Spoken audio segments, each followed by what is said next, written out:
ഈശോമിശിഹായ്ക്ക് സ്തുതിയായിരിക്കട്ടെ. വിശുദ്ധ ലൂക്കാ അറിയിച്ച സുവിശേഷം 10-ാം അധ്യായം 20-ാം വാക്യം. നിങ്ങളുടെ പേരുകൾ സ്വർഗത്തിൽ എഴുതപ്പെട്ടിരിക്കുന്നു എന്നതിൽ സന്തോഷിക്കുവേൻ.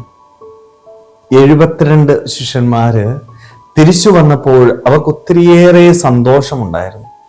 എന്താണ് ഈ സന്തോഷത്തിന്റെ കാരണം എന്ന് പറയുന്നത്? കാരണം അവർ ചെയ്ത അത്ഭുതങ്ങള്, ഈശോയെ കുറിച്ച് മറ്റുള്ളവരോട് പ്രഘോഷിച്ചപ്പോൾ അവർക്ക് കിട്ടിയ സ്വീകാര്യത, ഇവയൊക്കെ ഓർത്ത് സന്തോഷിച്ചു വന്നിരുന്ന ഈ 72 പേരോട് ഈശോ പറയുന്നത് എന്താ? അതെ, ഇവയെല്ലാം ഓർത്തല്ല നിങ്ങൾ സന്തോഷിക്കേണ്ടത്.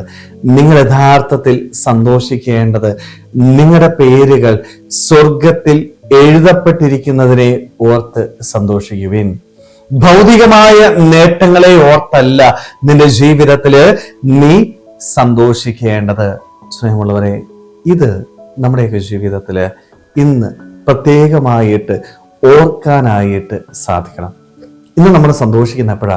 ഈ ഭൂമിയിൽ ഒരു നേട്ടമുണ്ടാകുമ്പോൾ, നല്ല ഒരു ജോലി കിട്ടുമ്പോൾ, ഈ ഭൂമിയിൽ സന്തോഷത്തോടുകൂടി ജീവിക്കുമ്പോൾ, അല്ലെങ്കിൽ മറ്റുള്ളവർ നമ്മളെക്കുറിച്ച് പ്രശംസിച്ച് പറയുമ്പോൾ നമ്മൾ ഒത്തിരിയേറെ സന്തോഷിക്കാറുണ്ട് അല്ലേ? ഭൗതികമായ നേട്ടങ്ങളെ പ്രതി സന്തോഷിക്കുന്ന വ്യക്തികളായിട്ട് നമ്മൾ മാറുകയാണ്.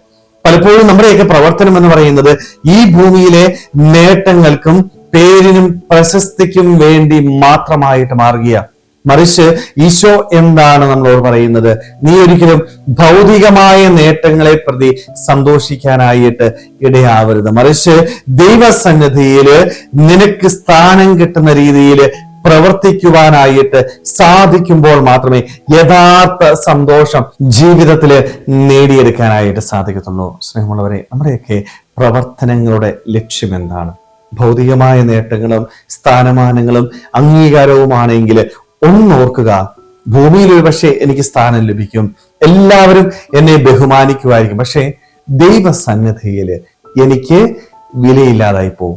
ഞാൻ ശ്രദ്ധിക്കേണ്ടത് ദൈവസന്നിധിയിൽ എനിക്ക് വിലയുണ്ടോ? ഞാൻ ചെയ്യുന്ന ഓരോ പ്രവൃത്തികളും ദൈവമഹത്വത്തിനായിട്ട് ചെയ്യണം, ദൈവം ആഗ്രഹിക്കുന്നത് പോലെ ചെയ്യണം. അതിന് എനിക്ക് പ്രതിഫലം നൽകേണ്ടത് ഈ മനുഷ്യരല്ല, മറിച്ച് എൻ്റെ ദൈവമാ. അതുകൊണ്ടാ ദൈവത്തിന് മുമ്പില് വിശ്വസ്തയോടുകൂടി എളിമപ്പെട്ട് സന്തോഷത്തോടുകൂടി ജീവിക്കുവാനായിട്ട് നമുക്ക് സാധിക്കണം. സ്നേഹമുള്ളവരെ, അതുകൊണ്ട് നമ്മുടെ എല്ലാ പ്രവർത്തനങ്ങളുടെയും ലക്ഷ്യം എന്ന് പറയുന്നത് ദൈവമഹത്വമായിക്കൊള്ളട്ടെ.